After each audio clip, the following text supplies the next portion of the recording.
On. I gotta fix these settings. Hey.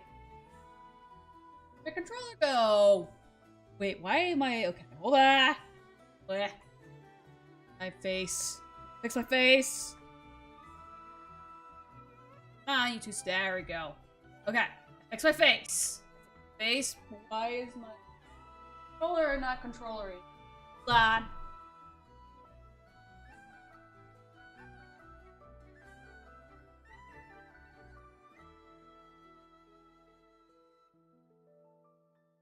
Why is it not working? Need you to work. Work. There we go. All right. Here we go. We got it. Got it. Oh. All right. Okay. I'm having all the issues today. Here we go. Okay. Continuing on. Genshin, and that was a long stream of last time. Well, too much information for me to comprehend, but that's all right. Keep going. Be great. Hopefully. All right. I think I gotta finish up. All things come to an end, even time itself. Yes, it does. Anyways, let's see here. Thing places. I think. Oh yeah. Yeah. Come on, we gotta go.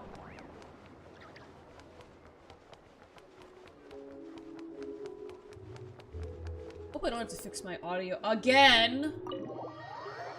Doesn't look like it. That's alright. Okay. Gotta go. Gotta discuss. Go. This is a thorough plan, but I do have one last question before we take action. How can we be sure that our enemy won't leave the designated area? Great question.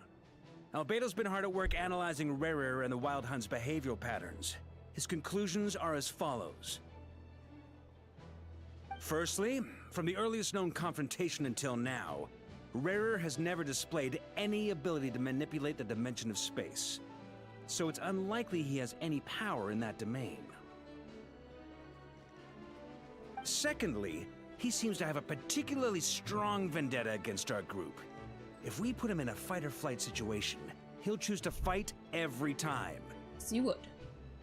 I don't deny that. Thirdly, finally, and most importantly, he is consumed by hatred, both for the moon and for his enemies. Turns out, we tick both of those boxes. We have a reincarnated moon in our ranks, and a spy who accessed his private memories without permission. He'll be baying for blood, not looking to escape. As someone who's had their fair share of interactions with the Wild Hunt, those all seem like valid observations to me. Understood. Then I will defer to the verdict of the group. Well, everyone, that's the plan in full detail. Albedo and Durin are carrying out their part as we speak. Yeah, where are they? Where is Mr. Friendly? Plan Mr. approved. Friendly. Scheduling. Okay, any firepower you need, I got you covered. Let's light this baby up. The Frost Moon Scions are behind you as well. And the rest of you? Yep. No objections? All right, then it's settled. This is the plan we're going with. Next up, an old tradition of mine. Anyone who wants to back out, now's your chance. I think I want it. Wait, we can still back out of this? Not an option, Paimon. Everyone says things they regret, right? I don't want anyone feeling trapped because their mouth said yes before their brain had time to think things through. Sure. A very people-first approach. I hear that's common practice in the Knights of Favonius. Heh. Who'd you hear it from? D-Luke? Shh. We don't use people's real names at work. This contact will be known only as Owl, please and thank you. This plan can only work if everyone does their part. Flint's and I will absolutely support it. We shall indeed. You'll be glad you accepted our help. Also, you are the last person I expected to see here, Miss Dory. Yeah, but she's Dory. Go play. It's not often I get called Dory in a work context. My peers usually call me Lord Sangama Bay. So, the longer your name, the higher your net worth. Is that the idea here? In that case, Mr. Flint's here must be worth a fortune. That's right, I know your full name. It's... The walls are thin here. I'd appreciate you keeping that a secret. Okay, fine. Ugh, I'm actually only here as a favor for someone else. Do you have any idea how much it would cost to hire me otherwise? Oh, does this mean someone out there actually has the power to boss Dory around? It most certainly does not. We have a long-standing and mutually beneficial business partnership.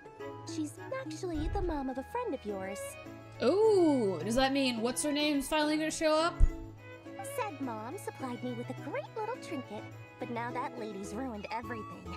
If I don't start building a little goodwill now, my whole business in Notcry is gonna go down the drain. Okay. So what exactly is so special about this pendant? It's a lucky charm that a great mage made for me. We have a business relationship, and she was worried that something bad might happen to me. So, she wanted me to have something that can store power to protect myself with. I finally got it all fully charged up with Kuvaki, and then never went and used it all up at once. Never lost so big in my life. You're right. It was all my fault. I didn't mean to drain all the Kuvaki in the pendant, but I'll make it up to you. You will? Well, in that case, how about you give me your chess set, and we call it even. Hey, is that the one that League Man is in? Or is that something else? I knew you'd say that. Well, it's yours if you want it. In fact, take it now, and I'll even throw in a free Raker of Solnari. Oh, Deal? yeah, that is the one with Leaky the Leaky Man. You're putting me in a difficult position here.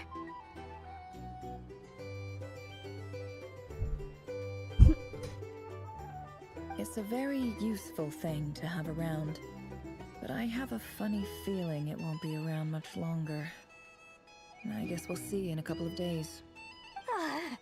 Looks like bankruptcy for me. Hey, don't be so pessimistic. See this through and you never know. You might find a new business opportunity on the other side. He is an optimistic man.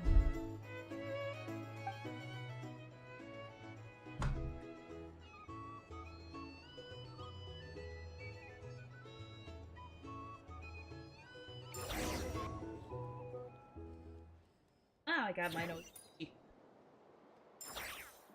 Actually, all right.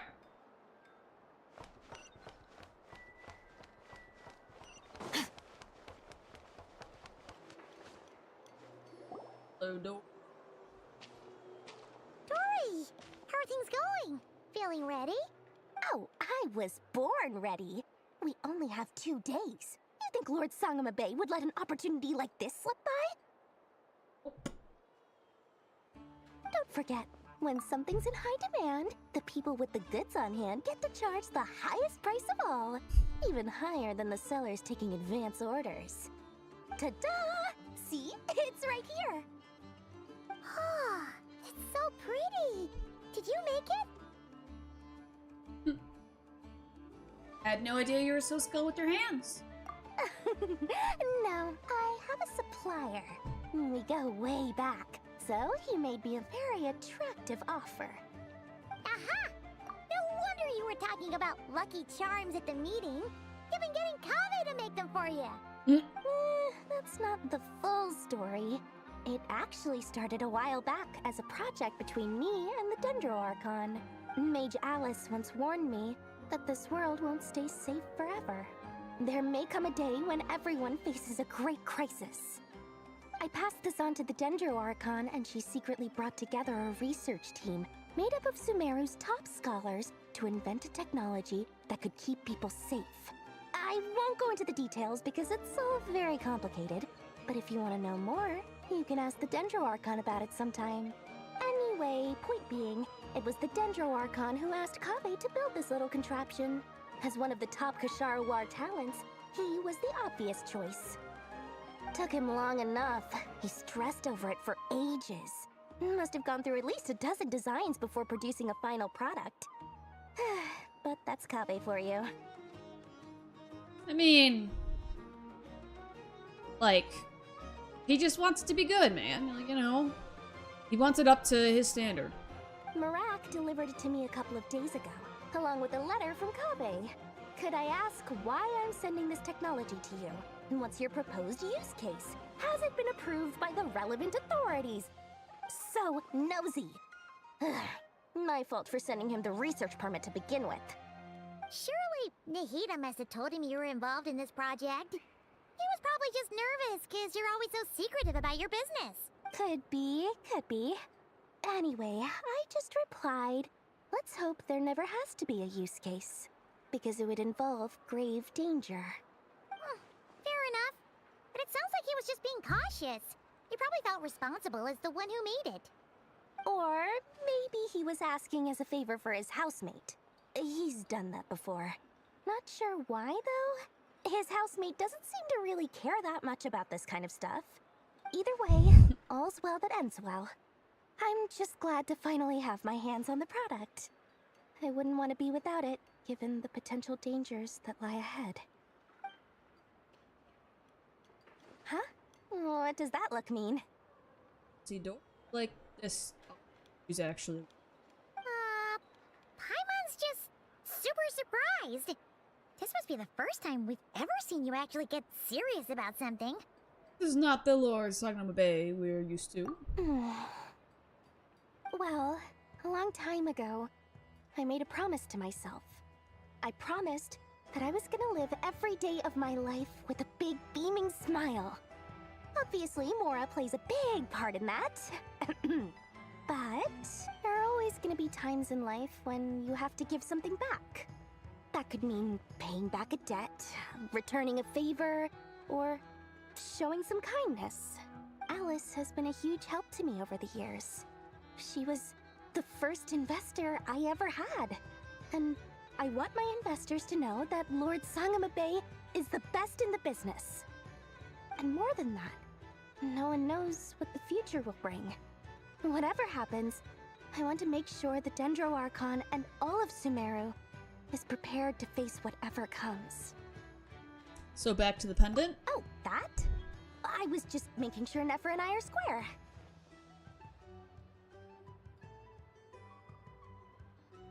Don't be thinking it was some sort of benevolent act. I'm no saint, so don't treat me like something I'm not.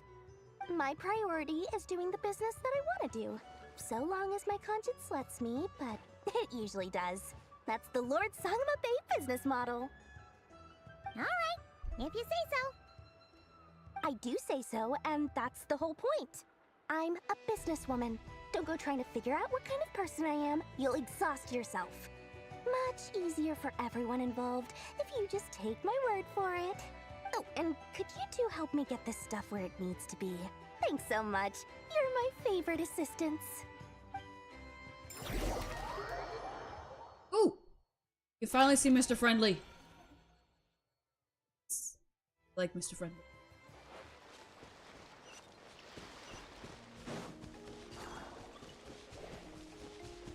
There's Mr. Friendly. Mr. Friendly! Traveler, Paimon. It's good to see you. Yes, you too, Durin. Everything going smoothly over here? Sort of. As you're probably aware, Varka, Durin, and I captured some abyssal creatures from the Wild Hunt. Per the plan, we dissected and analyzed some samples of these creatures. The process went very smoothly. The findings, however, come with some troubling implications. What? You can actually dissect the Wild Hunt? That depends on your definition of Wild Hunt and dissection. Harmless, lifeless, These words are accurate descriptions. The Wild Hunt is an interesting phenomenon.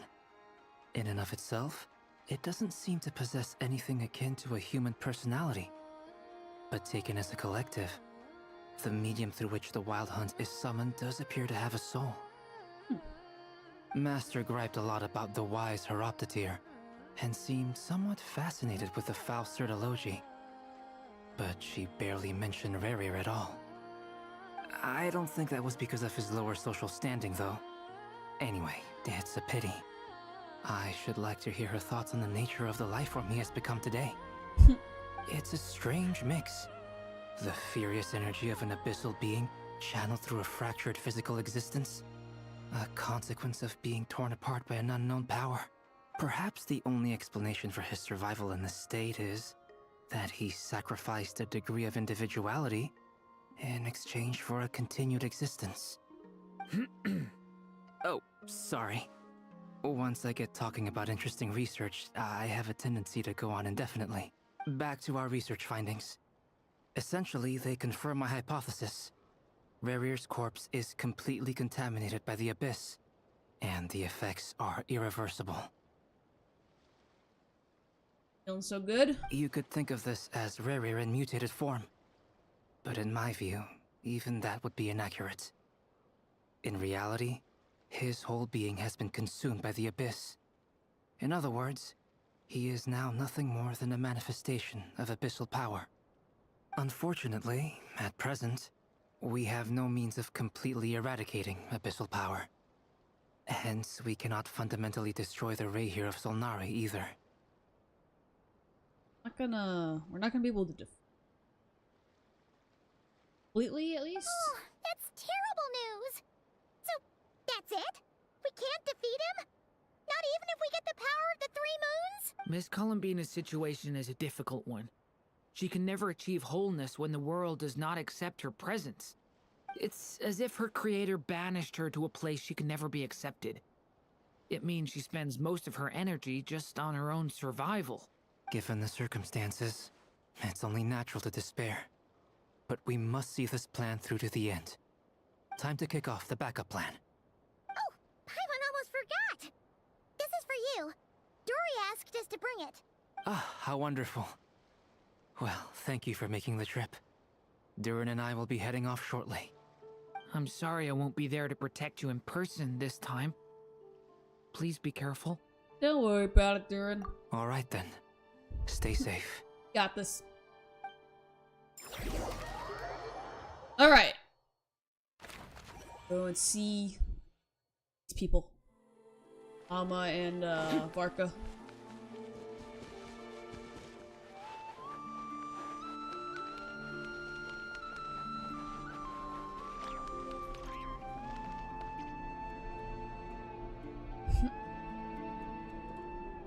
Miss Lauma, is everyone here? Yes. The fate of my flock is in... My lady. Oh no, I pushed it too fast. What are you saying? Within the next 24 hours, we will face the biggest crisis the world has ever seen. This is not a burden that we deserve to bear, but I believe that we reap what we sow in this life. So I intend to act. I must do what I think is right. For me, that means fighting for the future of Nodcry. This gentleman is the Grand Master of the Knights of Favonius, Varka, Knight of Boreas. In my absence, please follow his lead. Hey, everyone. Guess I should introduce myself. Well, to start with, I know my way around a battlefield. The biggest strengths are honesty and hard-workingness. Anyway, point is, I don't intend to let Lauma down. I'm gonna do everything in my power to keep every last one of you safe and sound. He's a little awkward, but you know what? That's fine. Alright. Did you and Columbina? Whoop.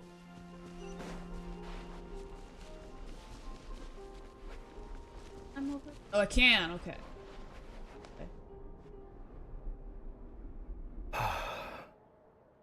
something on your mind?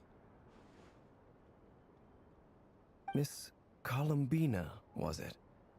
I believe that's how the others addressed you. That's right.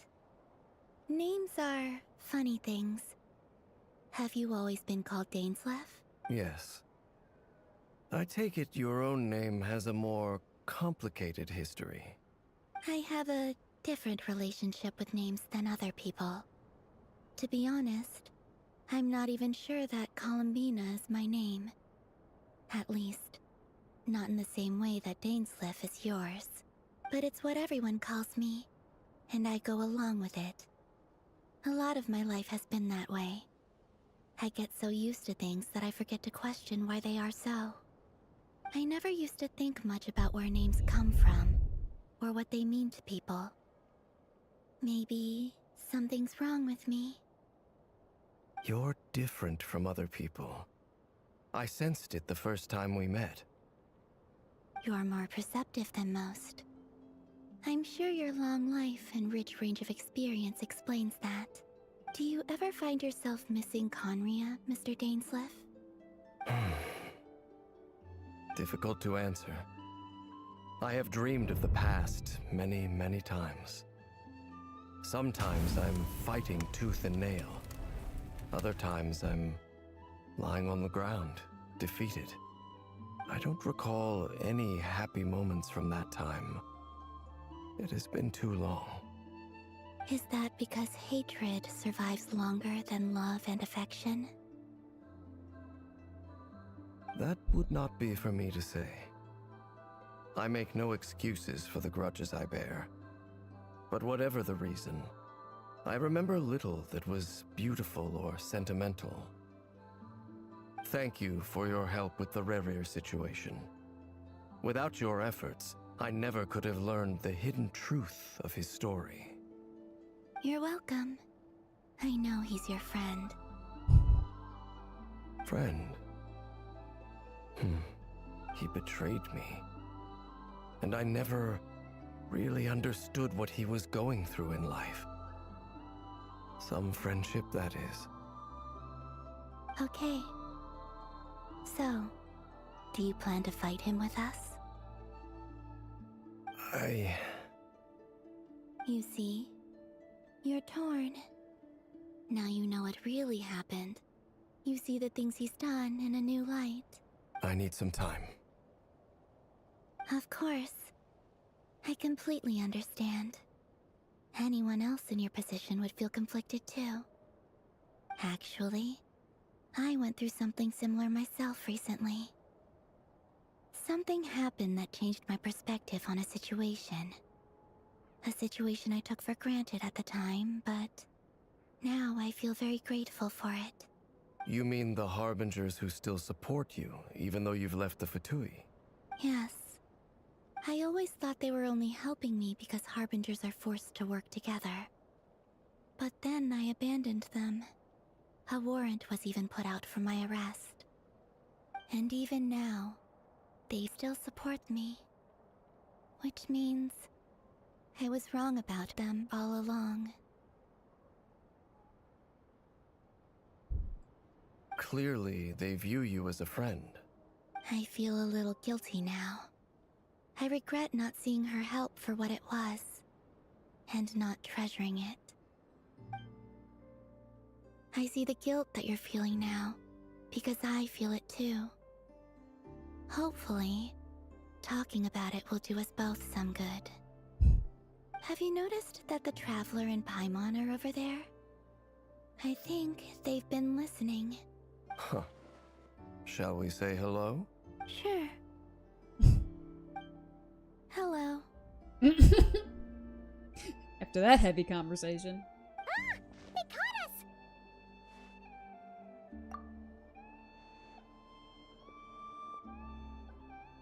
I apologize for making you worry.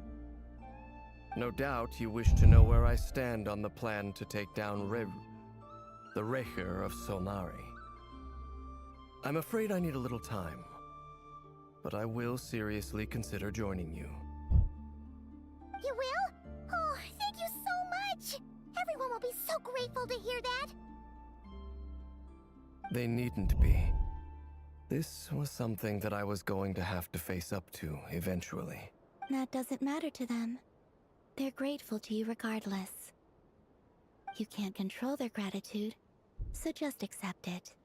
And then, have a think about whether you're willing to join us.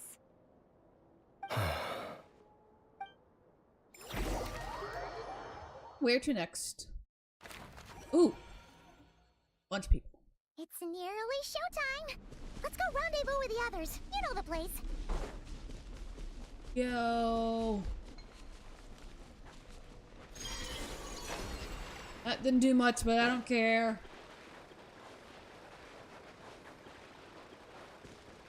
Here we go. Mr. Sir. Ah, you're earlier than I expected. Hey, Flint's! Been waiting here long? Not too long. I came a little early so I'd have some time to think. Are you nervous about the battle? Quite the opposite. I'm reminiscing on my past battles. Way to look at it. When I was awakened by the Ratniki, I had not touched a weapon in many years. I felt like the battlefield was not where I belonged. But after waging war against the Wild Hunt for so long, I came to realize something. A life of absolute peace is simply not a possibility for me. My restless flame indicates that somewhere inside of me, there is a deep yearning to root out the evil in this world. Oh, that doesn't sound like such a bad thing. I agree. Well, in the past, when I was a Fae whose primary concern was hibernation, it was hardly ideal. Because the way I'm sitting, my feet are getting numb. Hold on. And I hate it when my feet get all numb. Sit on them.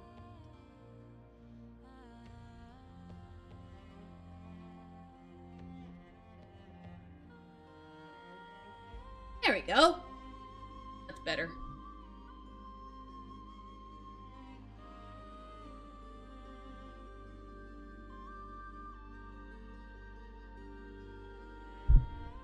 There we go. Much better. Alright, let's keep going. But it certainly serves me well here in the present. And I am delighted to be able to join forces with you in this endeavor. Looks like I'm not the first to arrive. Ah, Miss Lauma. Did you sleep okay last night? I struggled to settle down at first because of the nerves. But don't worry. I got enough sleep in the end. I'll be just fine. Thanks for everything. Please. I'm just doing my part. Never! Over here! The goods have been delivered. Ino asked me to relay a message.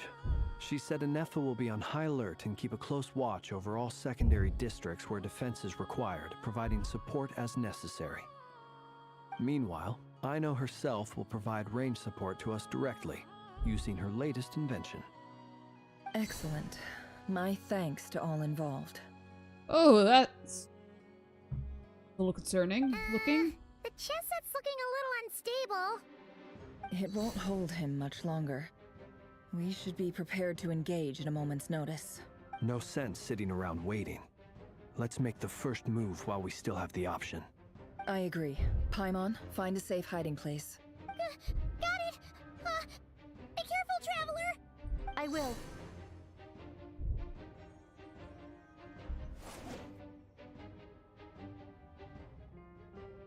Everyone, take your positions as soon as the battle starts.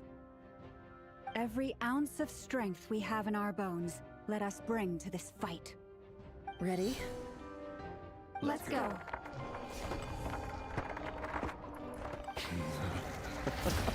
I've seen all your futile ploys before. You have become the authors of your own demise. I wouldn't be so sure about that. You are merely a moment of sport, for I tear down the moon. Is not in the mood.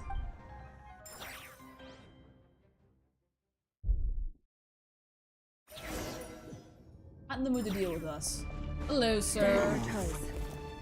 Wow, okay, sir, you are really tall. You are twice the size of me.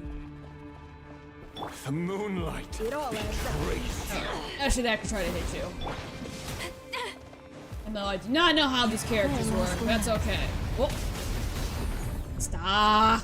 Let me help you guys. Big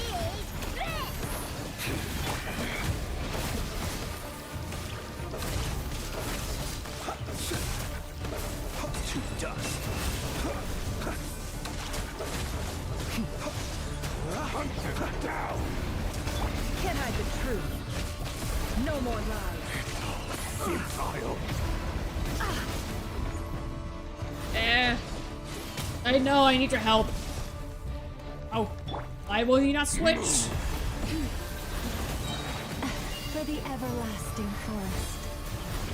It all adds up. Moonlight betrayed. The deception ends here. Absurd.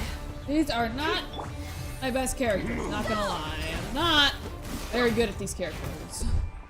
The moonlight betrayed you.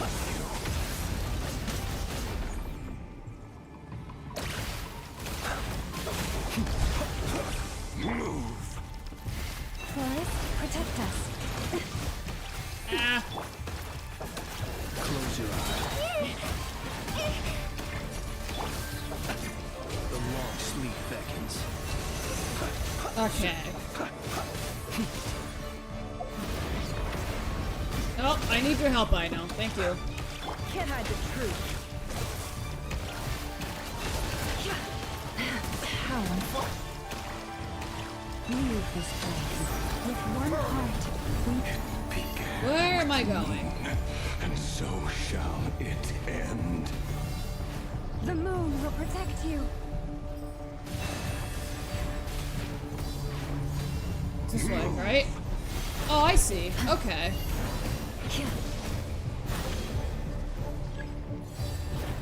Oh my god, okay. I am very bad at this, I'm sorry. Are you quite finished?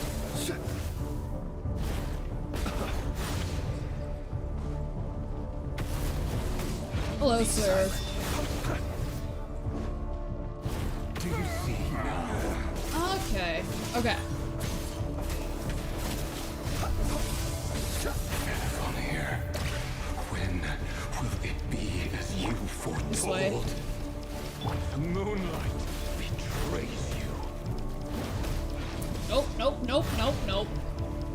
Appreciate not getting hit right now. Got it. Welcome here. Leave this place for the everlasting forest. water jet. Well, that was not greatly planned, but that's okay. Silent. Beware the creatures of the night. Stay your hand. Now, sir, I would appreciate if you Great would just transgression. calm down.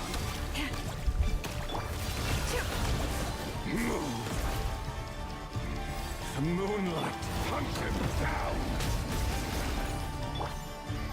By the frostman of old, leave this place.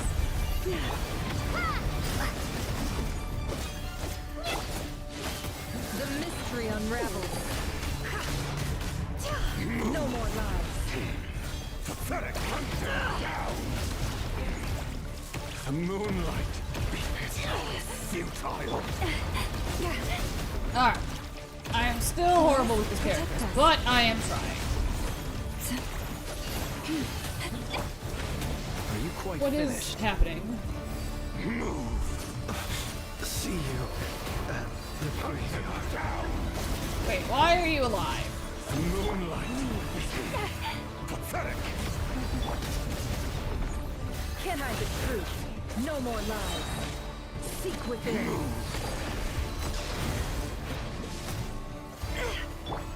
Forest, protect us for the everlasting. The moonlight. Futile hunt him down. Move.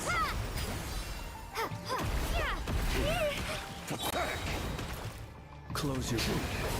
Your little game of heroics is over. Moonlight, great. Can I please, First. sir? Oh no. Get out of my sight! Sir, need to chill. No, we've been separated. You okay? Never. Where are the others? Stuck outside the barrier. I guess he really doesn't like us. Yeah, no kidding. Hide for knowing too much is always a death sentence. Ah. Be careful what you wish for.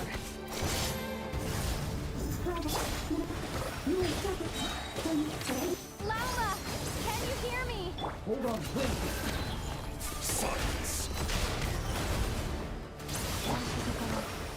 But at least I know they're still there. We need to focus.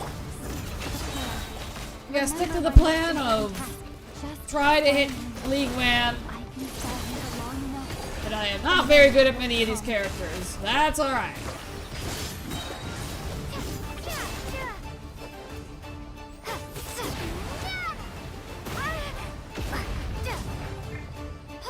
It all adds up. No more lies. Seek within.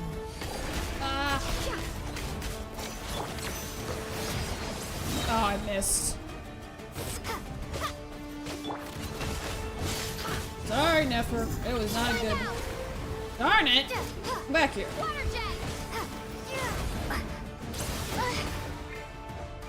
It all adds up. No more lies. The mystery unravels.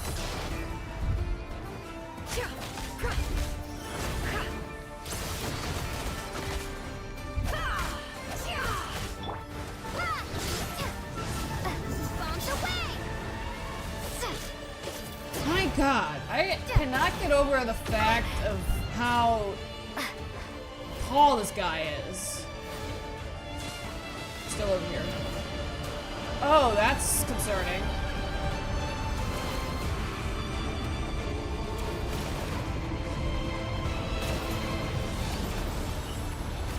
We gotta go. I've got this.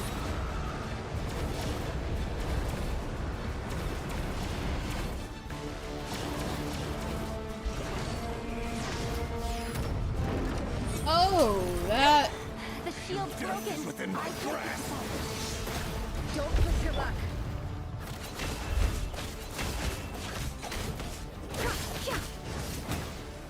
Destroyed.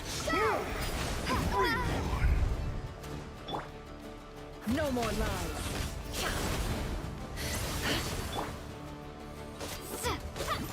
Water jet. The deception ends here.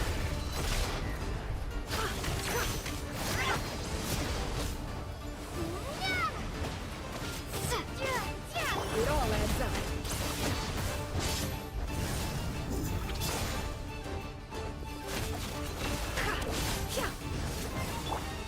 Destroyed. Oh! Oh! Oh! Here we go. Seek within. Okay.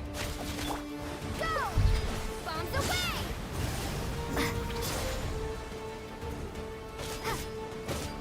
Can't hide the truth. Destroyed. Oh! Nefer. The mystery unravels. Water jet.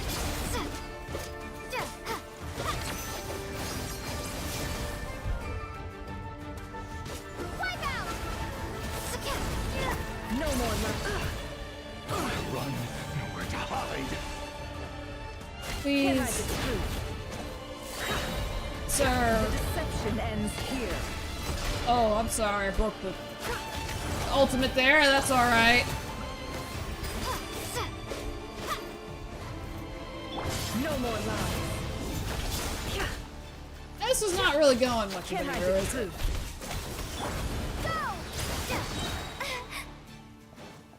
Bombs away. Oh, come on! Look at my beautiful water Saturn.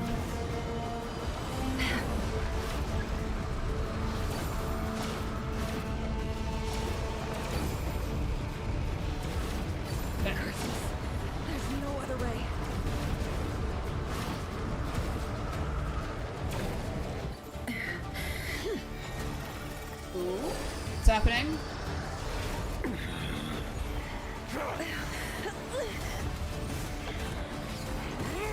Oh. I think we made him The only way worse. to defeat Rarer is to borrow his own power. That means Columbina will have to disappear while you two bear the brunt of his attacks.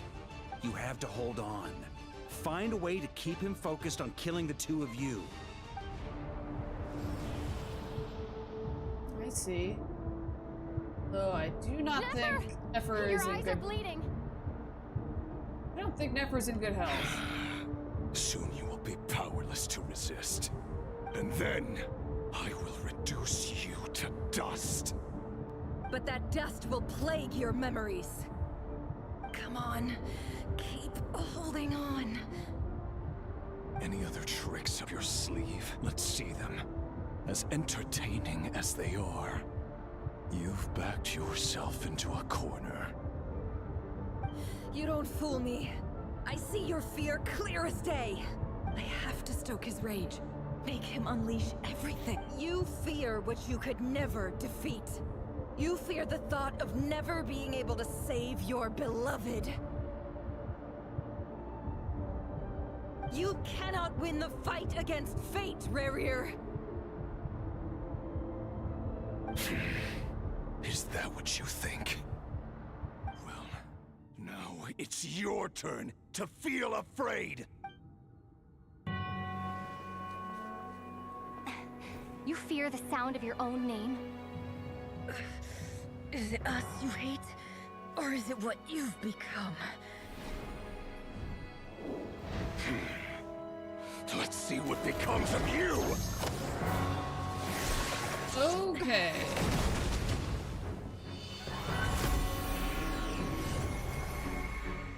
That you, Mr. Friendly?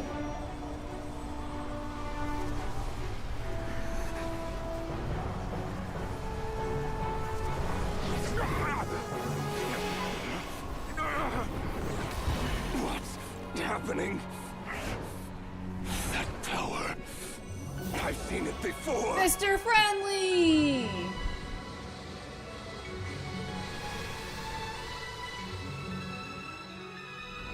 His power is on another level. We'll need to use an alchemical array to convert his power into a usable form. Then quickly channel it into Columbina, rendering her powerful enough to compete with him. I'll join you. I can help. If I release enough abyssal energy into a confined space, it'll create a potential difference, allowing us to extract a huge amount of elemental energy. Next, I'll synchronize with everyone's minds using Pyro, then give you temporary access to their abilities and fields of view. But it won't last long. Can you see? Well enough. So, we have a student of Gold Rhine-Daughter in our midst. How about that?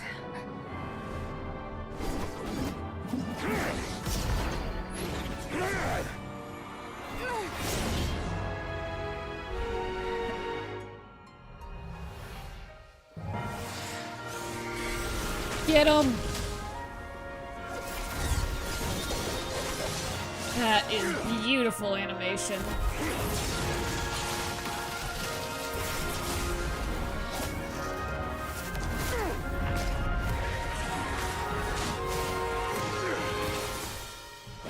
You use my own power against me? Just like how you stole Kuvaki. Look familiar?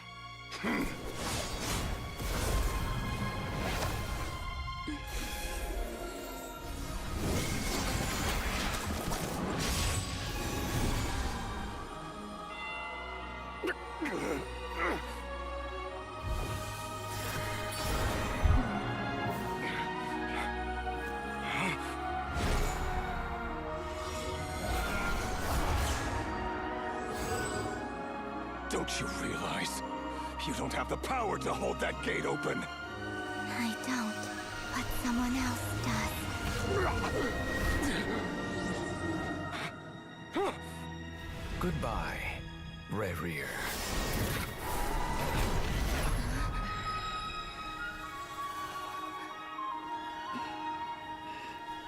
only one.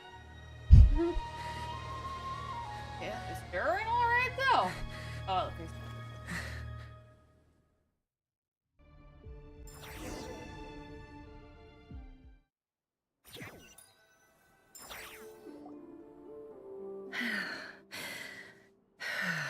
Nefer, how are your eyes? They're fine. Apart from the blindness, of course. It's not too late. Let me handle it.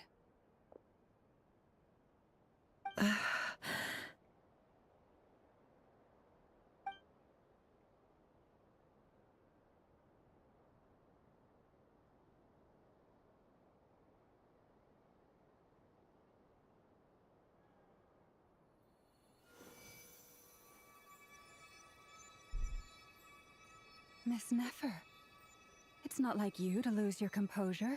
That was the most reckless thing I've ever seen you do. Reckless how?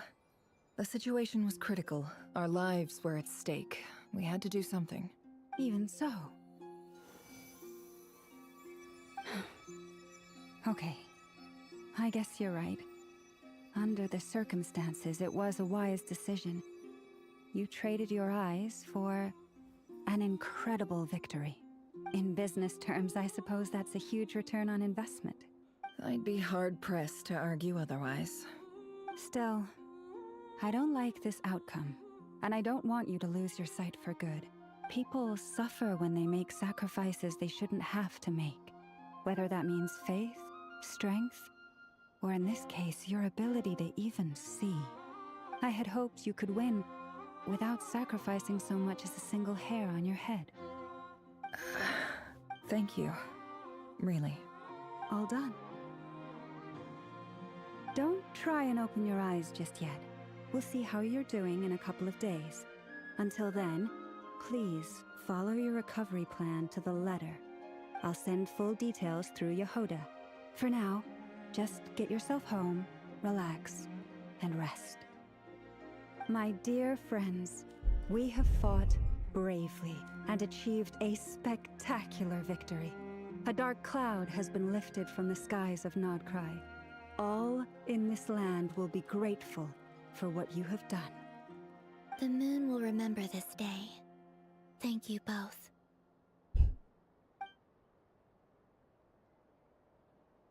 Yehoda shows up and helps Nefer get home. And you, of course, have Paimon. The sight of Nefer navigating the road with her eyes closed is a new one. She proceeds cautiously, but as her sail peers into the distance, smog. There's something I want to let you know. What is it?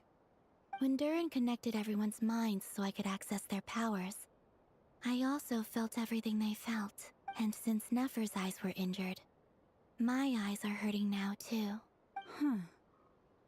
Hold on. Let me try. I only feel the pain. There's no actual damage. I just thought I should tell you. You're right. There's no damage. That's a relief. But I must say, I'm surprised to hear the Kutar share something like this with me. In the past, you never used to open up about yourself. Things are a little different now from how they were. I'm learning to share how I truly feel with my friends. Friends? You have no idea how glad I am to hear that. Can't help but break into a smile at the word friends as the warm, fuzzy feeling fills your chest. One by one, your fellow teammates report in, inform you that everything. At Lama's insistence, you lie down. You fought on front lines against Revere. Now you rest.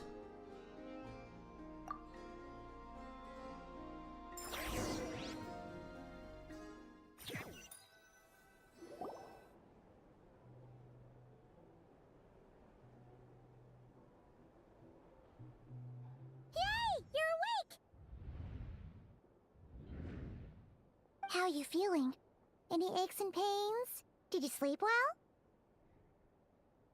I'm doing all right, Paimon. No need to worry about me. Phew! Well, that's good. Paimon's been sitting on the edge of the bed worrying about you for ages. You slept a whole day and night. Poor Paimon had to eat all by her lonesome. Given what I just went through, that would make sense. Glad to hear you didn't starve. How was the food? Well, it wasn't the same without you there to share it. Honestly, Paimon just can't relax when you're not your usual self.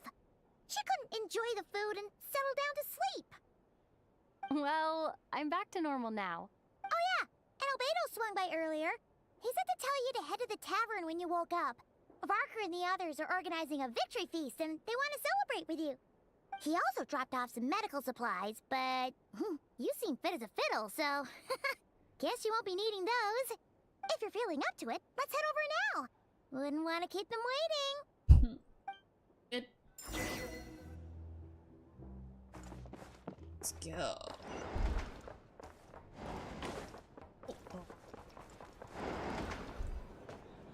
Here we are. We're here. Oh, Traveler and Paimon! Perfect timing! We were literally just saying how there's no way we're holding this victory feast without you any longer, and we would have postponed it till tomorrow. How are you feeling today? Much better, thanks. Don't worry about me. Relieved to hear it. If that changes, just let me know. Happy to check you over at any time. Yep, we're here for you. Anything you need, just let us know. Oh wait, where's Nefer? How are her eyes doing? Nefer's right over there. I'm sure she'd love to catch up with you.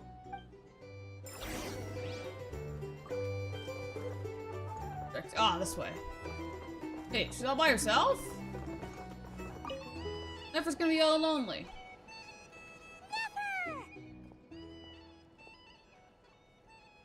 Traveler, Paimon, are you recovering well?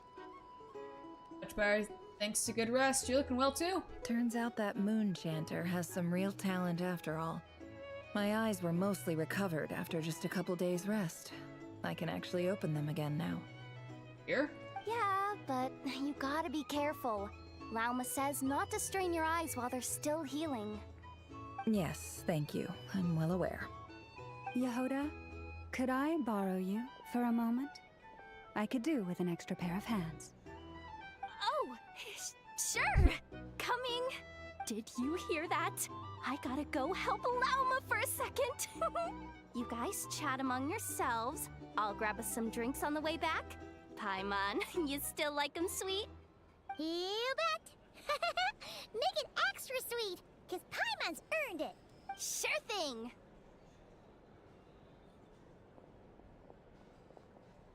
It's all itchy. Ah, that should do it.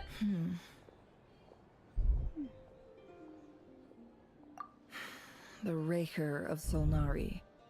Kind of a snake, don't you think? I think he's more of a wolf in my mind. No, definitely a snake. A poisonous one who spewed his venomous hatred everywhere.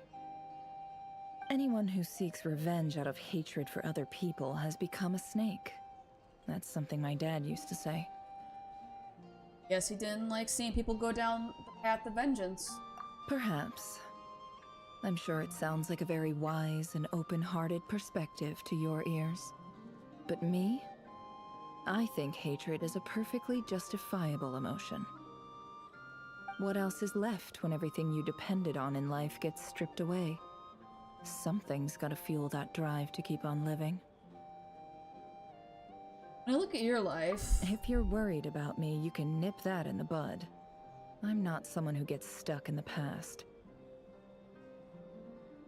It's just... I suddenly feel like I was wrong to call my father a liar. He was just a fool.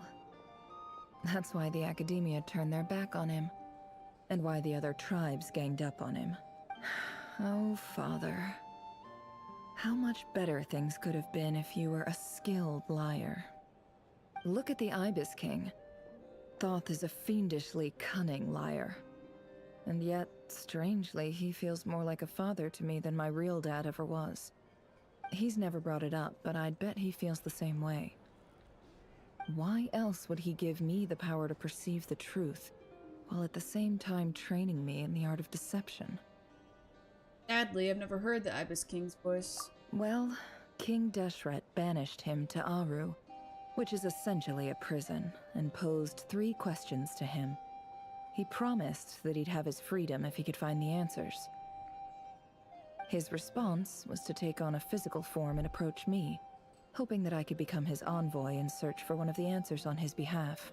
Did he really think I'd fall for that? He's stuck there.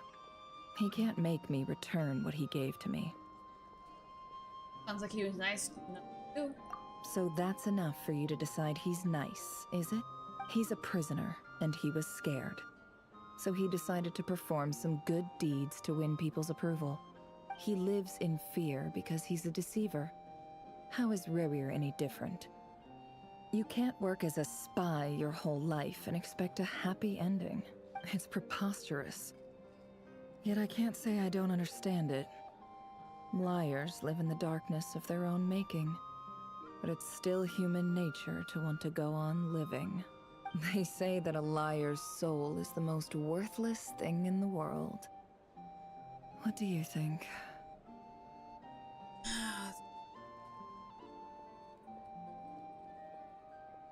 Oh. Like there was a little thing to this. Sometimes when lies actually live, that's in very specific situation. I don't know. Wow. Good. If you understand that, it means you're smart. And you see things objectively. If you ask me, the soul of a liar really is worth nothing. Because all they care about is themselves.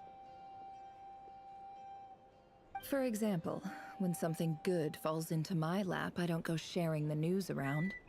Stops other people trying to steal it from me.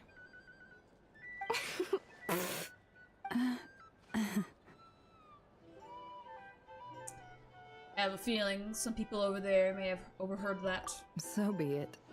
They have sharp ears. I can't keep anything from them. That your way of saying you've warmed up to them now? Wow. Yeah, Is that what it looks like? What it looks like is you're starting to see us as your friends. Well, you all know my past now. And I can't simply eliminate everyone who knows too much. So I guess I just have to put up with you. For the foreseeable future, at least. I can go. When you find yourself in a situation you can't control, the safest play is to keep calm and start monitoring everyone involved like a hawk. In the intelligence world, you need to have a sense of perspective and play your hand accordingly. If you understand what's at stake, please ensure my secret is safe with you. I trust you'll respect my wishes as a friend. But don't forget, I will also be watching you like a hawk. Sure. Very good. Oh wait! Now that the panic's over and we've all calmed down, Paimon suddenly remembered something. Is it? After all that build-up, our mystery ally never showed up even once!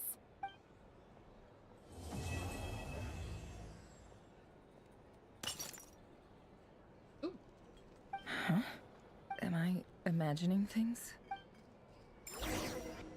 Needs to be investigated. Let's go see. So, that close colleague who stayed behind with you? What's he been up to recently? Don't know, don't care. I get more normal human interaction from hanging out with Bosco too than him. Although, now you mention it, he hasn't bothered me in a while. I wonder if... If he's disappeared without a trace, it's the biggest gift he ever gave to the world. But I somehow doubt that's what's going on. He won't lie low forever. So we'd better stay on guard.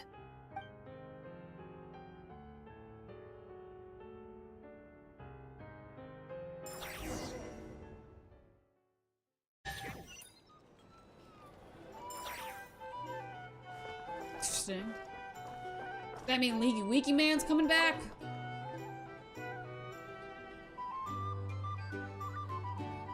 Ah, Lord Sangama Bay. How lovely to see you. I must thank you for the device you provided. It was an enormous help. Would I be right in thinking that it was developed by the Academia? Why come and ask me when you clearly know already? I mostly came to thank you. That's more like it. A little gratitude goes a long way with Lord Sangama Bay. Play your cards right, and you might even stand a chance of becoming my long-term supplier. The chance to work with such a kind and charitable investor as yourself would be a great honor for the Curatorium. Huh? Charitable? Who said anything about charity? First time hearing about it. Let's see. The first plot of land you purchased in Nodcry, your desert interests, and... Stop! What do you think you're doing? Exposing my investment history! It's nothing to hide from. They're all perfectly legitimate investments. And some of the land you purchased was with the intent of building a sanctuary? Yes, I heard about that too. How? You're a curious case, Lord Sangama Bay. You don't like people finding out about your good deeds, do you? But I'm afraid no matter how hard you try to keep things under wraps, where there's a will, there's a way. You did it for Sumeru, didn't you? It was empty land that was gonna go to waste otherwise. I figured if I built something there, it might at least get some use in an emergency. Disasters are capricious things. They strike without any warning. I've lost family to a disaster before, and I don't want to lose any friends or business partners if I can help it. My elder sister used to dream of finding a sanctuary. Somewhere with plenty of food, water, and medicine. Where everyone could live happy lives. It was something I looked into, but after discussing things with the Dendro Archon, I decided on a more effective strategy. The tech people handled the tech, and Moneybags provided the Mora. It just made the most sense. It's a pity that so few people know the truth about you. Everyone says that you view everything in terms of Mora, and all you care about is growing your own wealth. So, what's the problem with that? Everyone wants to be rich, it's human nature. So yes, I love Mora, and it's nothing to be ashamed of. But surely you have dreams of your own, beyond just making Mora. You don't get it, do you? My dream is to invest in other people's dreams. And, you know, make a nice little slice for myself along the way. Just thinking about it makes me happy. That sweet, sweet sound of Mora. Thank you. For the device? And the pendant. Oh, that. I was just returning a favor. Seems like we've both been away from home for a very long time. Yeah. So long that I barely remember what my family even looked like. That would be your mother, father, and sister? Yeah, though it's been years since my sister passed away. It's not like I want to forget them, obviously, but memory can be even more ruthless than the most calculating business person. Beyond a certain point, if something isn't helping you, it just gets rid of it. My sister can't help me now. Slowly but surely, her face is fading from my mind's eye. It's become a vague impression. Not everything will fade. When loved ones pass away, the beautiful memories are the ones that last the longest. Yeah, that's true. If you ask me, that's the one silver lining in all of it. Well, that, plus, I'm sure that life is much better now than it was back then. Oh, absolutely. I have tons of Mora, a big beautiful house, business is booming, and I'm as happy as can be. You've got a lot going for you too. Boss of the Curatorium of Secrets? I'm sure there's plenty of Mora to be made in that line of work. I appreciate the vote of confidence.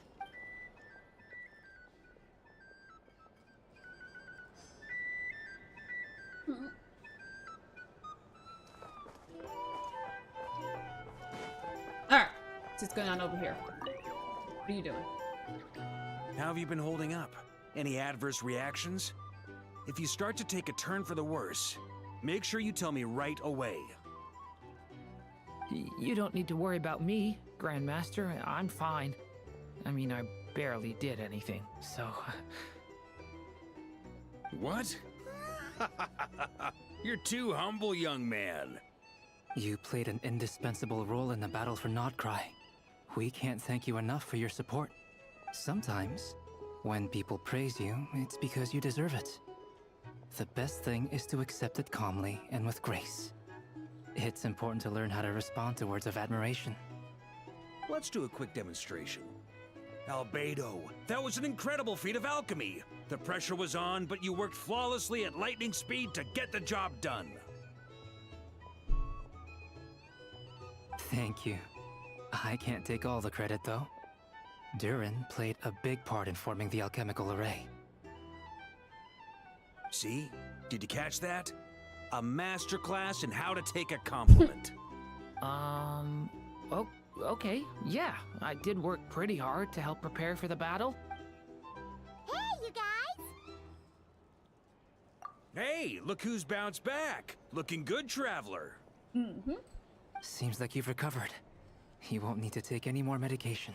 Can I get you a drink? Huh? You know how to order at a bar now?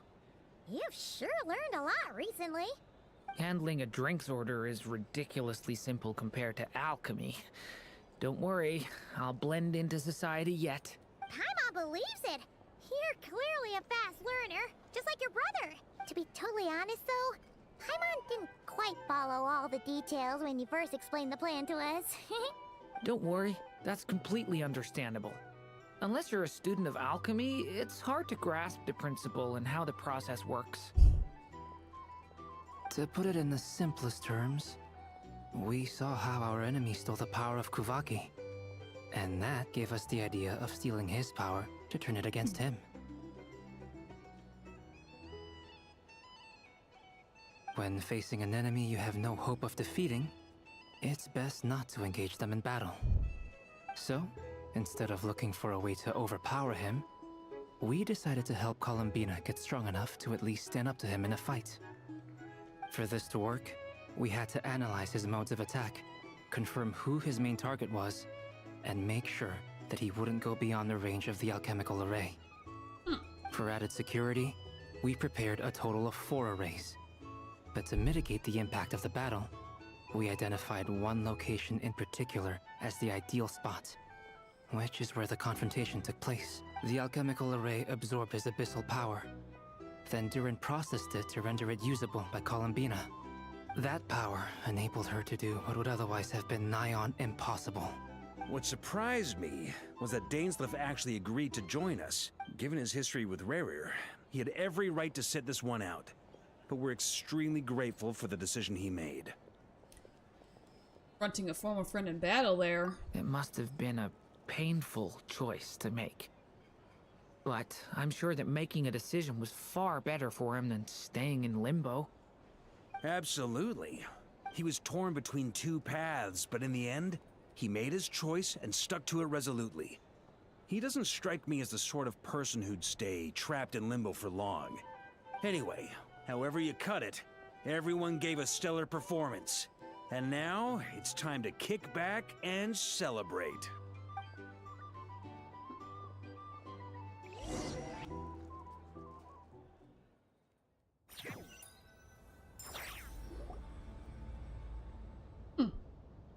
That's the only reason you're here.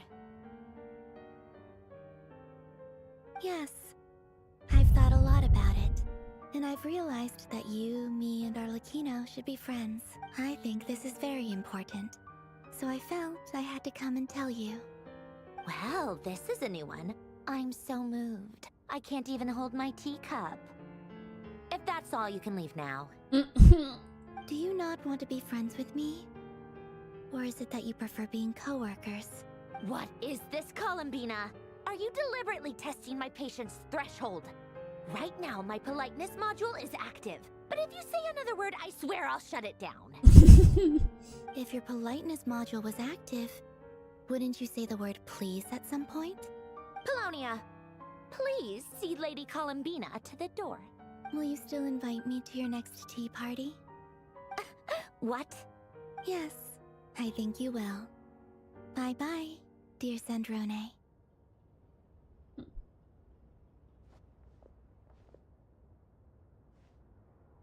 Catching up with a friend? Last time, the Wild Hunt escorted you out. Would you rather I handled it myself this time? Hmm. We just wanted to, see how you were doing now that it's all over. Why? Out of concern for my safety? I hope you didn't seriously think that the Rayhir of Solnari would be able to lay so much as a finger upon me, given how prepared I was. Mostly because you kind of helped us out, so we just wanted to check you were okay. Looks like all your robots are fixed, huh? Ice plate, books, and teacups on the table. Oh, don't you worry about that. Tea time is already a write-off. The visitor before you managed to kill my appetite. If you're in the mood for tea, go ahead and help yourself. Otherwise, it's going to waste. My coasters are still missing in action, though. Use this notebook instead. Whoa! Pretty hefty notebook. Look at all those calculations. You can ignore those. They're just dumb scribblings. I doodle and write in my free time. Sometimes I remember the distant, dreamlike past. Sometimes I imagine the far-flung future. And other times, I grit my teeth and note down all the crazy nonsense going on in the present. Some people do the crosswords in the newspaper. This is my equivalent of that. Trying to predict the future is like daydreaming. And writing about the present just makes me furious. The past is my favorite. If nothing else, it's already set in stone, so I don't have to rack my brains trying to figure it all out. Way to look at it. Huh. Although, having said that, the only vaguely interesting memory in my past is probably that guy they call Lord Artificer. Lord Artificer? Who else? Pretty much all the mecha in Fontaine are his personal handiwork. Wait, are you saying you know him? Like, personally? As a friend? I mean, I guess we were friendly enough. Man lived years ago, though. Yep. In fact, I'm probably the only normal person left who knew him at all. We used to chat occasionally back when he was still around. Before he passed away, he asked me to destroy all his manuscripts. I honored his request, but I did read through everything first before destroying them. I mean, I couldn't let the genius of Lord Artificer Alain Guillotin disappear like that. Would have been such a waste. So, that's where the formulas in your notebook are from? I just told you. Those are my equivalent of crossword puzzles. They're just dumb formulas that I solve for fun when I'm bored. Alain's work was like epic poetry. The formulas in my notebook are just silly little riddles in comparison. Not that there's anything bad about them. I mean, at least, solving those riddles isn't going to hurt anyone. Except me, because I lose a few brain cells in the process. Any way to describe it? Anyway, while we're on the topic, I might as well tell you about what happened to him and his friends. Alain Guillotin had two close buddies, Renee and Jacob. They spent their childhood years together in the Narzissenkreuz Institute. They were all quite competitive, so there was some rivalry between them, but it was a friendly rivalry.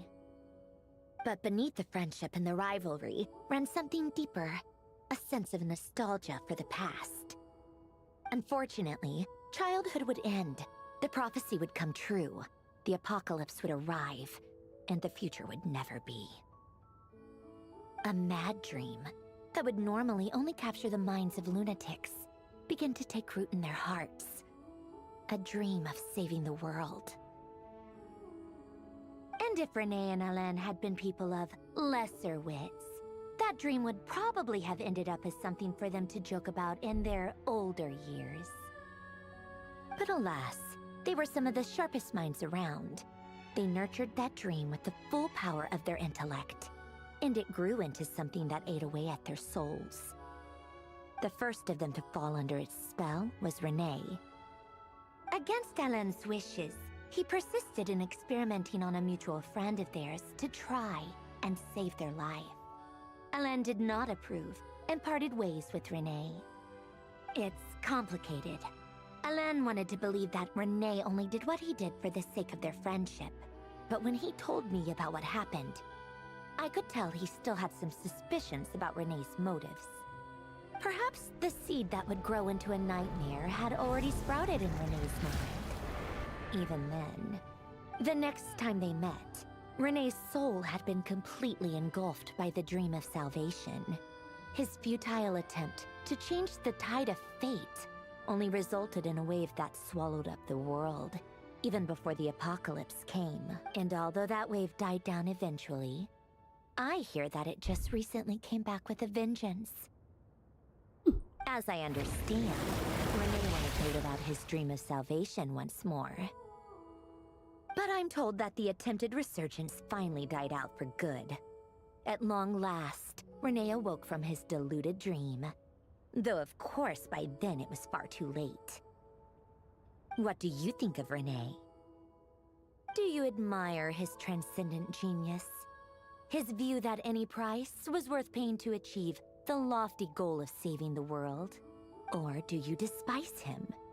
Dismiss him as an evil madman who wrought havoc on the lives of everyone around him as he pursued his delusional dream? Same difference, really. Just a matter of perspective. I'm not really sure. What a cop-out. But I suspect you'd have a more incisive and insightful answer if we dug into it further. What about you, though? What's your take on it? I don't like fanatics who give up their whole lives for their ideology. Nor do I like fools who let their delusions take control. Maybe I could understand if Renee had just been an ordinary person. But he had a sage-like intellect. And still managed to get himself lost in the labyrinth of his own desires. Anyway, that's enough about Renee. Now, moving on to Alain Guillotin, the Lord Artificer. He managed to put a stop to the first storm whipped up by Renee. But after that, Alain lost his friends and family. To his credit, I suppose, the loss of his family and friends was purely a tragic accident. It's not like Alain sacrificed them for his cause or anything. After that, the only thing supporting his work was the same dream that had dragged his closest friend down to the abyss. But although the desire to save Fontaine drove him to found the Fontaine Research Institute, Alain continued to reject any form of transcendental knowledge or power. He was suspicious and fearful of it, having seen the way it had affected his closest friend. I think that formulas and machines derived solely from human intellect were the only thing that gave him a sense of spiritual comfort. Yet Alain's intellect was simply too great. It barely left him space to breathe in his lifetime. Once he realized that the end of his life was approaching, he finally accepted the truth. The Nazissenkreuz Institute needed someone, and a human being, to see its story through to the end. He quit working on his formulas, trading them in for the fairy tales that had played such a formative role in his childhood, but which he barely touched in his adult life. He told me that the director of the Nazissenkreuz Institute used to read those fairy tales to the children as bedtime stories. Apparently, they worked wonders at sending kids off to sleep. I think that all he wanted at that time in his life was to be able to sleep deeply without being plagued by depression. By that point, nothing else really mattered. At the very end, he laid down to rest in the ruins of the former Nazissenkreuz Institute orphanage, while the Fontaine Research Institute he had founded continued tirelessly with its work. Many years after that, tensions over competing dreams would once again cause a rift, this time between members of the Fontaine Research Institute. But the actions of those fools had nothing at all to do with Alain. And that is the story of two people from the Nazissenkreuz Institute who both wanted to save the world. One went all in on his fantasy of salvation without ever looking back, and ended up calmly sinking to the bottom of the deepest sea.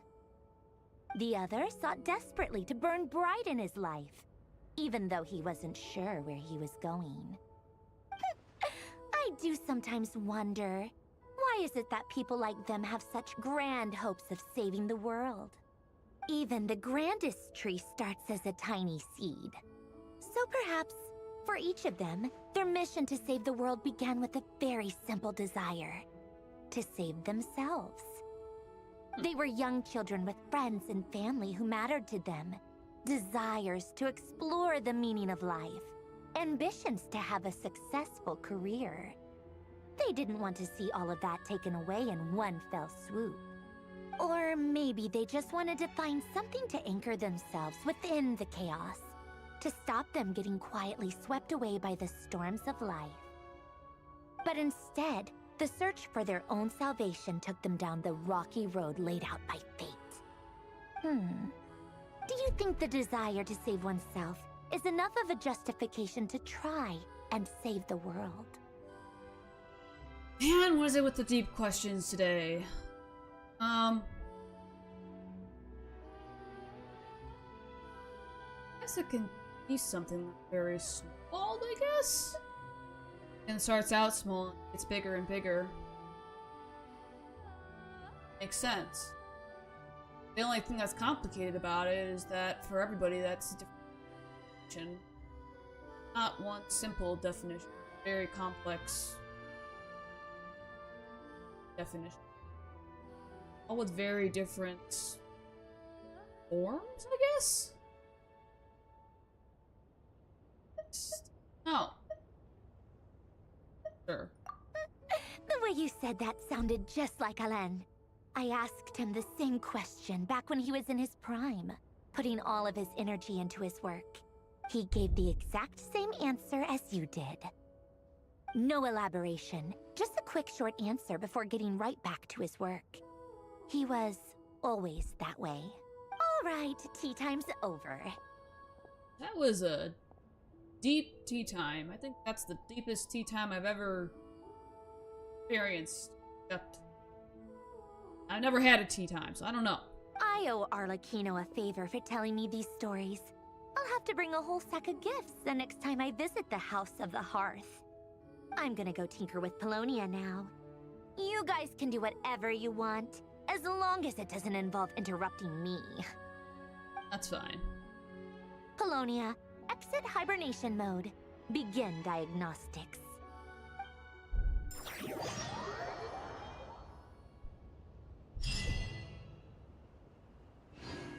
That was a lot. Alright. Where do I go next? And the teleport? Sure. Check that out later. Anyways. Where? Quests. Got more quests to do. Let's see what's going on.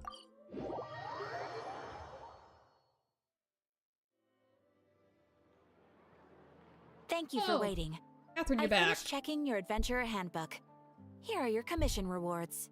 We have no other urgent commissions on the books at present. Thank you for all your hard work lately. Perhaps you two could consider taking a vacation. Amazing! Paimon never thought we'd end up having downtime and not cry. Things were pretty hectic when we first got here. Everywhere you looked, it was either the Wild Hunt causing chaos or the Fatui stirring up trouble.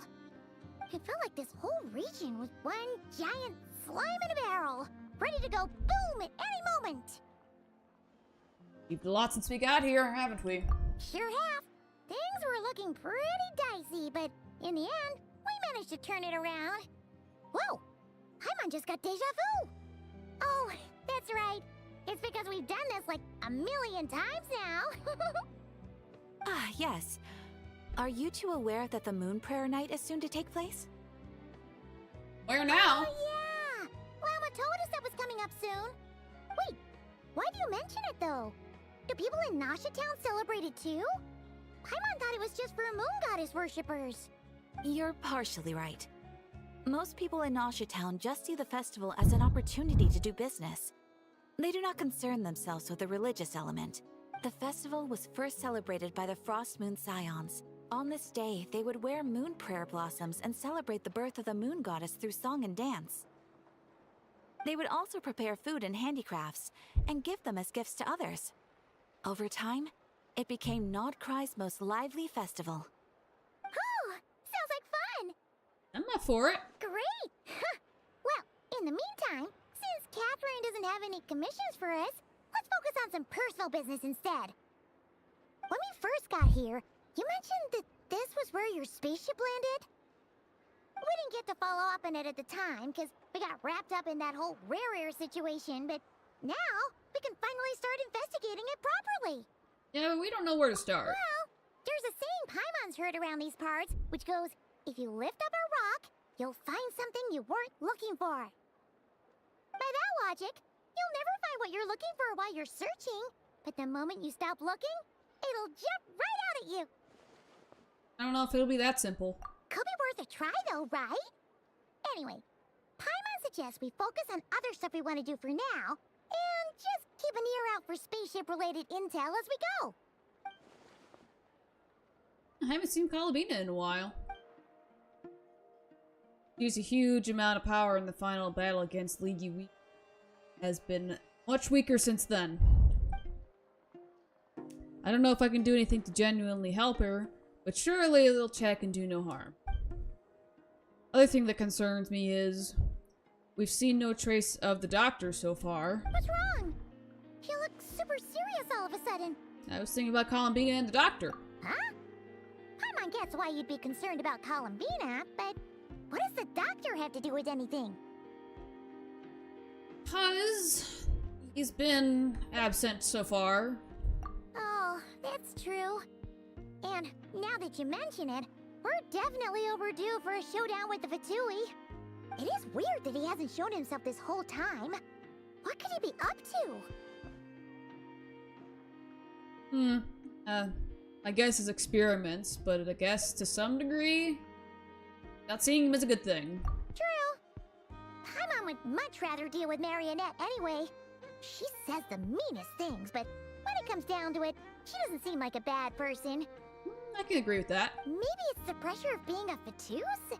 Especially as a Harbinger. Does she feel like she's gotta act tough to keep up appearances or something? Maybe. But then, every time we headed out with Rarier, she always wound up having to repair Polonia and her other robots. That's gotta sting. Losing face always hurts more for people who care a lot about their image. She's probably still furious about it. Paimon. What? Relax, she's not even here. Huh? What's the matter? Oh, nothing. Sorry, we'll be on our way now. Where are we again? Oh yeah, Kalambina? Right, yeah, let's go see Kalambina.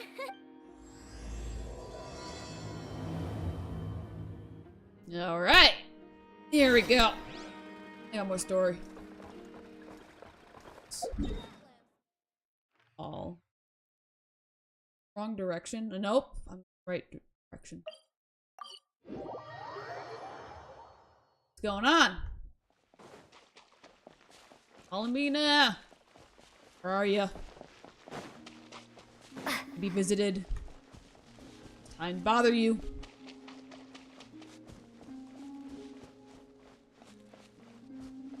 I love this little area she's in. She's singing again. Hey, she's sitting up! Is me sitting here a rare sight? No, we just thought you'd be resting.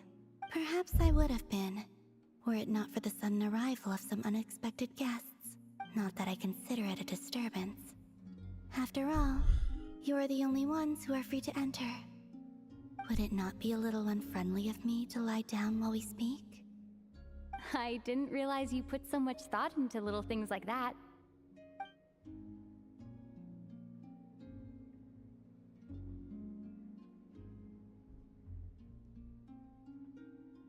Only sometimes. There have been moments lately where I think about you and your companions. They are warm, mysterious, and cozy memories. Very few of my past memories are anything like that. They say that travelers return home bearing bags full of souvenirs. But my luggage was empty, and I believed it would stay that way. Return home? So, you're still planning on returning to the moon? Yes. This planet continues to reject me, reminding me that I do not belong here. If I remain in Teyvat, there will come a day that I disintegrate. And I don't mean reduced to dust, or turned into food for the flowers. I mean, I will cease to exist entirely. Oh. Alright then. Well, we're sure gonna miss you. But it sounds like we'll have to say goodbye. How do you intend to return? The moon prayer night is soon to arrive. On that day, the moon will be closest to Teyvat.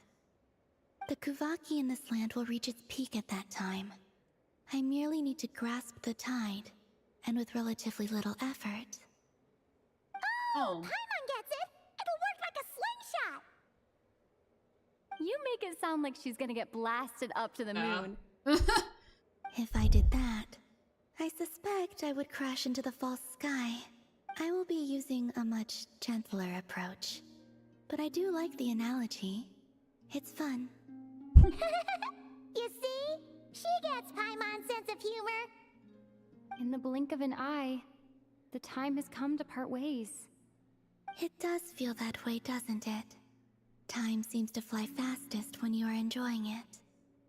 I have always thought of myself as a wanderer on this earth, and it has never expressed any desire to keep me here. Yet, just as I plan to depart, it tugs at my arm. Is this a gesture of affection? Or is the world mocking me? Oh. Were you hoping I can answer that? Yes. You are a traveler, so you must have a lot of experience in this area.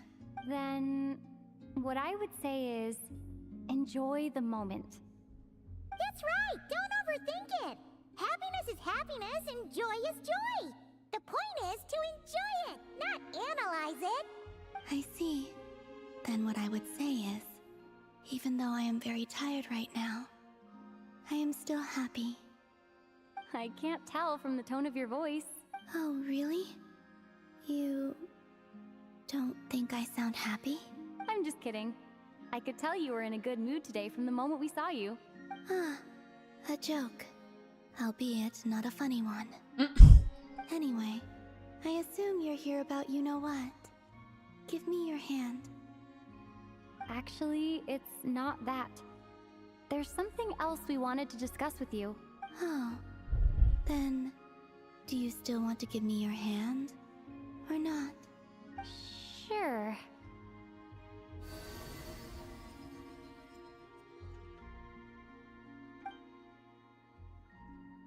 Thank you.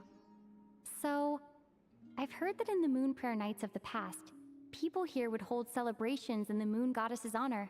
Since you helped so much in our fight against the Rehir of Solnari, I think you deserve a farewell party before you return home. I haven't asked everyone else for their opinions on this yet, but I'd like to invite you to join the upcoming moon prayer night. I've never joined a moon prayer night before. I'm not sure what I would even do. Oh, don't worry about that! We take care of everything! All you need to do is show up. Of course, there's no need to force it if you're not feeling strong enough. It's just, this kind of felt like a golden opportunity. But they call me Kutar, and the Fatui have an arrest warrant out for me. I shouldn't appear in public right now.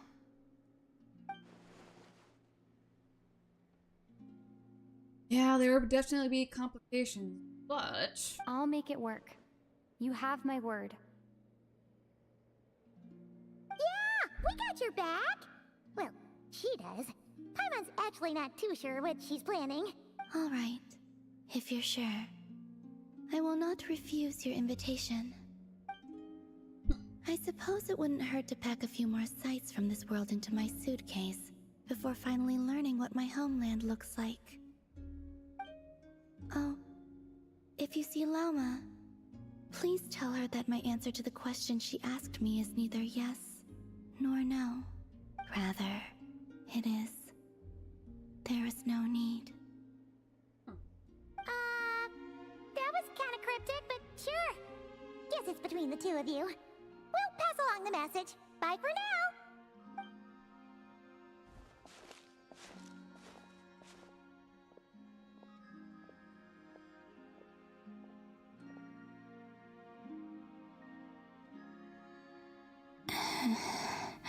And also, I do not know.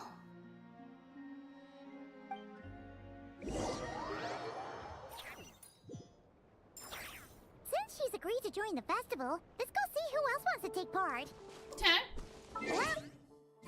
Gotta go. Alright.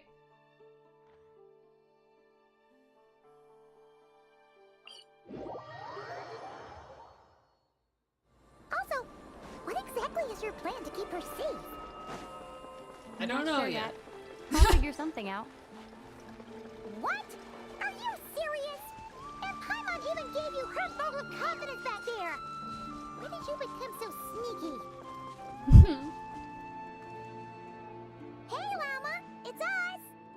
Huh? Varka? What are you doing here? Beats me. I had a bit too much to drink last night, and when I woke up, I was on Hisi Island. Oh! Mr. Varka is helping to oversee Nasha Town's preparations for Moon Prayer Night. He is here to go over some details regarding the decorations and custom cloth designs. Right, yeah, that too. What do you mean, that too? So, preparations are. Right? Yes. Celebrating this festival is a long-held tradition here in Nodcry. On this day, the crescent moon at the top branches of the verdant crest turns into a full moon, and the moon prayer blossoms bloom with a special radiance. Our people take these to be blessed omens. It's an especially welcome event coming off the back of all that nasty business with Rare. Everyone got put through the ringer recently, and now they're looking to turn their fortunes around. The big shots in town all agree that a big, lively celebration is just what we need to rebuild people's faith in this place. No wonder Catherine said that people weren't so bothered about the religious element. That's right. It's become more of a local custom by this point. The celebrations have little to do with whether the religious stories behind this event are true or not. Even the Frost Moon Scions are eagerly awaiting the coming of Moon Prayer Night, despite now knowing that their past beliefs were founded on a falsehood. That's fair. It's a bit like the Lantern Ride in Liyue. It's a chance for people to enjoy themselves, not debate the existence of the Adepti. Oh, in their case, the Adepti definitely. Oh, one other thing! We just went to see Columbina. We went ahead and invited her to take part in the festival this time. Hope it's okay. Wait, so... you mean she agreed to it? Huh. That's quite a surprise. Then I suppose that she intends to return to the moon on that day. Right. Oh, yeah! It's kind of a complicated process, but basically, it's like a slingshot. Yeah, she should. I understand. In truth, I had a feeling that she might make such a decision. Well, if Kuthar has decided to participate in the festival, we should prepare accordingly. Yeah, exactly. She was saying how it could be risky for her to show her face in public. We were wondering if there was any way we could hide her. Unfortunately, the people who carved the statues did an excellent job of capturing her likeness. It will be very challenging to hide a goddess whose face everyone is so familiar with. Darn! We may have bitten off more than we can chew here. Nah, don't sweat the small stuff. We can handle that. Huh? Are you saying you have a plan? Not as such, no, but the most important thing with a festival is to keep the mood light and your spirits up. You can't go preparing for a festival with those long faces. You'll never convince anyone to enjoy themselves. Way to go at it. The Mondstatter spirit is strong with this one. Yep. As it happens, I agree with Mr. Varka. Let's start by making our appreciation for Kutar the beating heart of the festive atmosphere. And who knows? Once we get the ball rolling, perhaps everything will just fall into place. Hey! Did you catch that? Llama said the thing! Or close enough at least. I'm looking forward to the Moon Prayer Night already. We have a festival in Mondstadt called Windbloom, and you can always tell which couples are celebrating it for their first time by the smiles on their faces. Big, beaming smiles like their whole face is glowing. And I have a feeling we'll get to see that same smile on the Moon Goddess's face at this festival. Alright, it's a goal. Not quite the same, surely. Anyway, I'll take care of business in the city, but I'll have to leave the decor up to you and the Frost Moon Scions. No one else can capture that traditional aesthetic quite like you guys.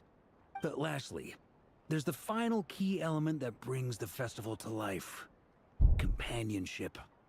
We can take care of that part. Before you leave, let me show you something that we've been preparing. Mr. Varka had asked to see it already, so you may as well tag along. Also, I have some further questions about Kutar's decision. Sure.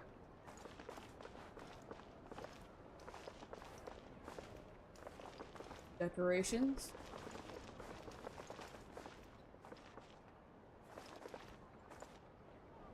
Huh! What's this? They sure look like they're having fun. I believe so.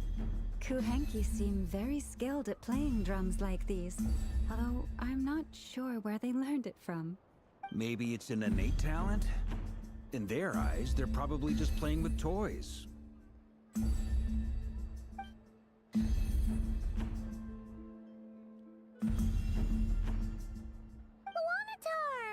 You wanna play too?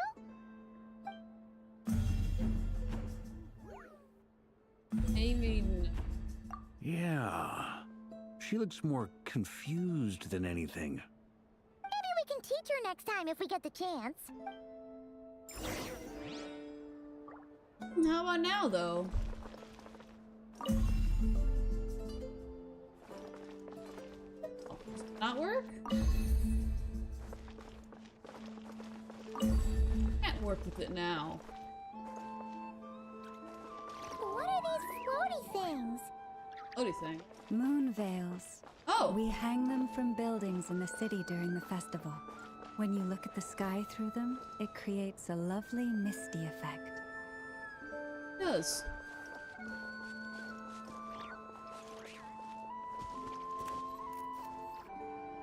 Everyone seems hard at work. They're preparing items for Moon Prayer Night. For instance, the sculpture being made over here, Mr. Varka and I were just finalizing the details of where it will be placed. Ah, there she is.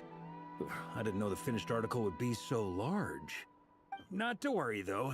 All the necessary arrangements have been made. Just let me know once it's ready, and I'll get some people to ship it over. You have my thanks. And over here, we are preparing a very traditional confection. Oh, look at all these colors! It looks great! Can Paimon try one? Of course. I have a feeling you'll like it a lot. You bet! Sweets and treats are Paimon's favorite! If you included those in the Feast of the Moon, I bet Paimon would have joined the Frost Moon Scions by now. There will also be verdant crests like this present in Nasha Town during the festival. The timing of Moon Prayer Night is not completely set in advance. We make a rough estimate, then observe the changes in the verdant crests and moon prayer blossoms to guide us. As such, the wait itself is a fun feature of this particular festival.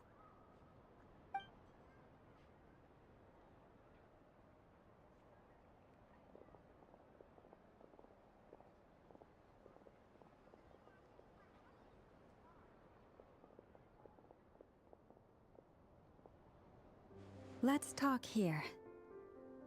To tell the truth, I am very surprised to hear that Kutar is willing to participate in the festival. I once asked her if she'd be willing to stay with the Frost Moon Scions. I could introduce her to everyone, and we could be a family to one another. She did not answer, but she has not appeared here since. I took this to mean her answer was no, but if that were the case, she would not have accepted this invitation. Speaking of answer, he asked us to pass along a message. Ah, I see. Maybe she is right. Maybe the Frost Moon Scions of today no longer need a moon goddess. But my wish was not for her to come here and be worshipped as a deity. I simply wanted to offer her a place to stay. I'm sure she believes that showing herself here might invite Fatui intervention, and as such, she does not wish to cause us trouble. But what really pains me about all this is that this is her birthplace. She ought to belong here, yet no one has been able to grant her shelter. Think about it. I think I'm qualified to weigh in here. When someone's about to depart on a long trip, what they need is blessings, not burdens. We should wish her the best, not make the journey harder than it already is. Anyway, she's agreed to attend, hasn't she? All we need to do is simply respect her decision. I see your point. Yes, she will soon depart after all. Our job is to leave her with some happy memories. Besides, who's to say her journey to the moon is a one-way trip? It's not like she can't come back and visit if she wants, right? Paimon agrees wholeheartedly. Festivals are all about having fun, so let's keep it simple. All right, I'm gonna head back to Nausea Town soon. Want to come with? I'm guessing you have some other folks to visit there. Yes, I do. Sure thing, let's go! Bye for now, Wilma! Thank you all. Goodbye. Alright. Now. Traveler needs blessing. Sounds good in principle, but will blessings alone will blessings alone be enough for Columbina? Man, I'm having the brain farts. Okay. Think.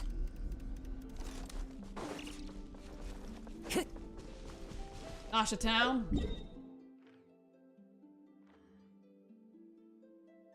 Alright, let's see. Ooh. Ah, Mr. Friendly. Huh? Hey, over there! It's The best Mr. Friendly. What could they be chatting about?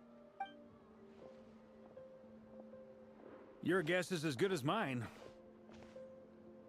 Ah, Grand Master, and the Traveler and Paimon.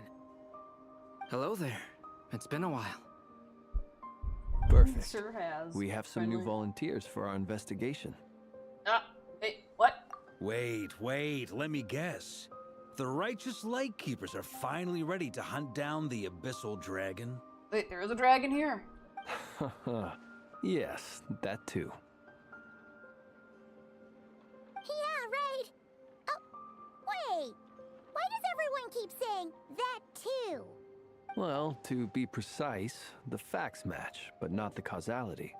Wait, so I guessed right? Half right. Don't act so impressed with yourself. Maybe I can explain. We ran into Mr. Flint's north of Nausea Town. At that time, we just noticed a few abyssal creatures out in the wild, but the strange thing was, I didn't detect any traces of abyssal energy on them at all. On closer Strange. inspection, we realized that they were not real monsters, but something akin to reflections in the water, or perhaps a mirage. Huh? What do you mean? Like, you could see them but not touch them? Exactly. It was very peculiar. They roared and tried to attack us, but we could not make any physical contact with them. I think I've heard of things like that happening in Nodcry before, but I don't know much about it. Yes, it's a known phenomenon. Mirage-like illusions tend to appear in Nodcry in the run-up to Moon Prayer Night. From a distance, they appear quite real. I myself thought that Misters Durin and Albedo were locked in battle with abyssal monsters when I first arrived. But after sharing intel and investigating a little further, we can confirm that these illusions are harmless.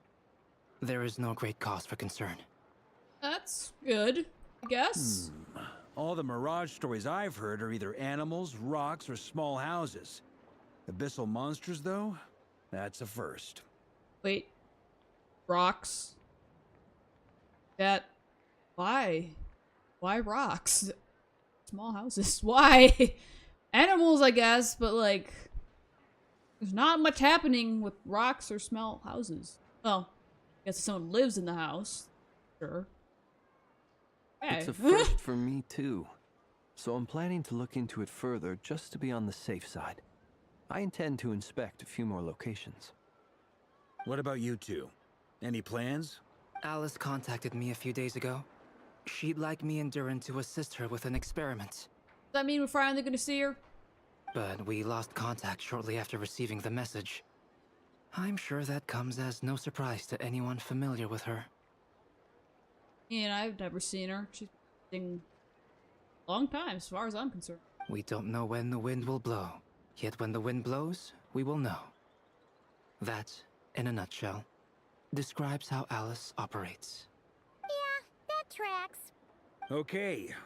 Well, I suggest we investigate this Mirage business in the meantime. It's piqued my curiosity, and I'm pretty sure I know someone who will already be 10 steps ahead of us. Well said. Right? Whatever's happening in Nodcry, she always seems to be the first one to know. Let's go see what she knows. We can invite her and her staff to the festival while we're at it. Yep. Alright. Well, I think we're gonna have to continue on with the part 2 here. But hey, nice seeing Big Leaguey Weegie Man. Not expect him to be so tall. I think that's the biggest shocker to me, is seeing just how tall Mr. Leaguey Weegie Man truly is. It's not make a whole ton of sense to me, but that's alright. As far as he stays far away, I think that's all that really matters to me. But anyways, I hope you enjoyed the stream. Hope you enjoyed your Thanksgiving for anybody who celebrates that. I also hope that if I don't happen to get back on before the rest of the holidays come by, I hope all you guys have a good holiday. So, yes, we'll have to play some more Genshin story here. It looks like we're gonna have to continue on with part 2 for Luna 3? Yeah, Luna 3. Yeah. Why is my brain farting? Anyways, bye-bye!